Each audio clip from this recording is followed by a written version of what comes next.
দেখুন, আমরা রাজনীতি করতে এসেছি, সবসময় আমাদের লক্ষ্যটা যে ভোট ব্যাংকই ওরকম ব্যাপার নয়, মানুষকে সচেতন করাটা হচ্ছে আমাদের প্রধান লক্ষ্য। আর সমাজ ব্যবস্থা পরিবর্তনটাই আমাদের মূল উদ্দেশ্য। তবে হ্যাঁ, ইলেকশন আসলে সেটাকে কন্ট্যাক্ট করব, সেটাকে আমরা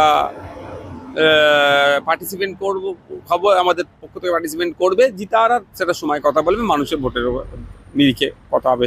জোর জবস্তির কোনো প্রশ্ন আসছে না। তবে হ্যাঁ, যে কথা বলছেন, ডায়মন্ড হারবারে আমি ইতিপূর্বে ঘোষণা করেছি, আমি ইচ্ছে পোষণ করেছি, দলের কাছে আমি জানিয়েছি, দল যদি আমাকে অনুমোদন দেয় তাহলে আগামী লোকসভা নির্বাচন ডায়মন্ড হারবার কেন্দ্র থেকে আমি কন্টেস্ট করছি।